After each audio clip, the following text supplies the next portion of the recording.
Namo Adidafa, good morning. Thank you for joining me for a daily practice check-in. Listen, listen, listen. This beautiful sound calls us back to our true home.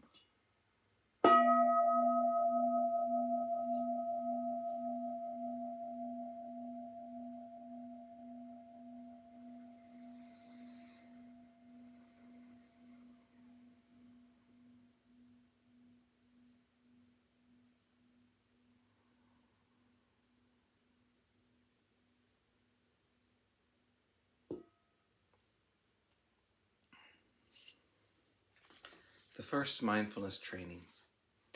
Aware of the suffering caused by the destruction of life, I vow to cultivate compassion and learn ways to protect the lives of people, animals, plants, and minerals.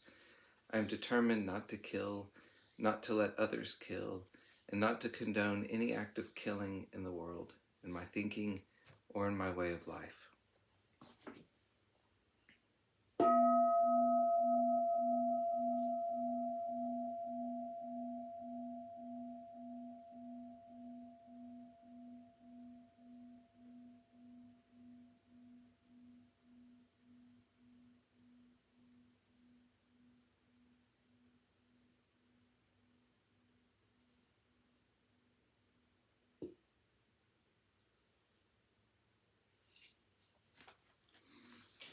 Our Dharma reading today is by Ajahn Karuna Dhammo, This is Who I Am, and it's from Beginning Our Day by the monastics of Abhayagiri Monastery.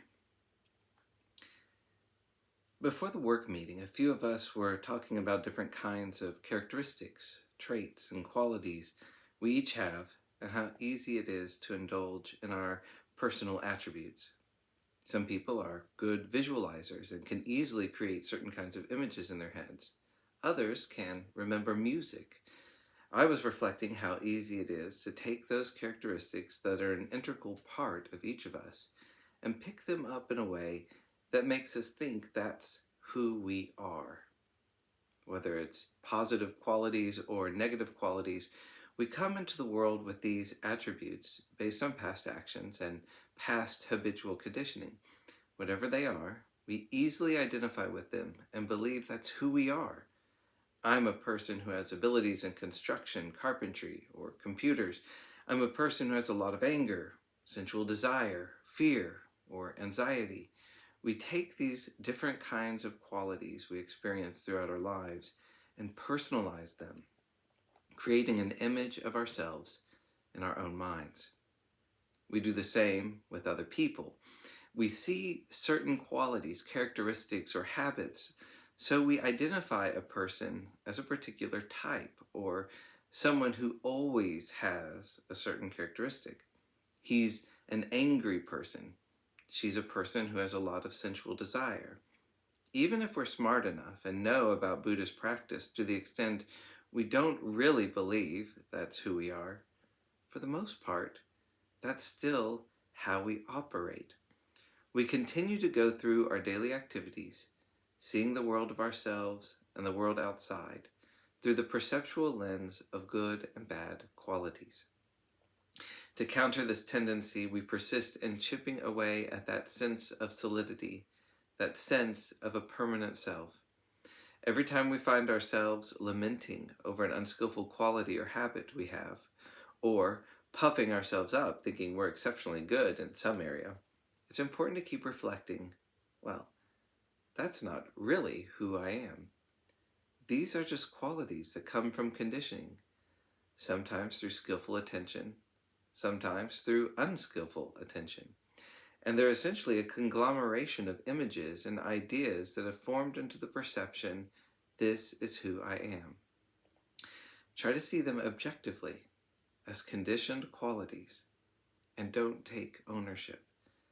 By recognizing this constant change and flow of characteristics moving through consciousness, we can see clearly that we are merely holding on to shadows. We can learn not to hold on to these characteristics so tightly and watch them arise and cease, realizing their conditioned nature. If we can see little bits and pieces of how these different characteristics are dependently arising based on causes and conditions. Then, that strong and limiting sense of self starts to slowly disintegrate. Through this process, we can understand that we aren't bound by the sense of me, mine, myself, the sense of entrapped solidity. It's good to bring this up as a recollection, moving throughout the day, letting go little by little, and not feeling so entangled by our images and perceptions.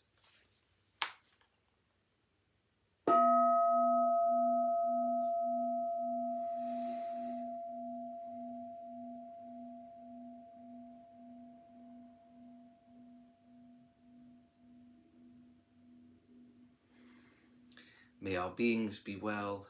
May all beings be happy. May all beings be peaceful. Sadhu, sadhu, sadhu. Thank you for joining me this morning.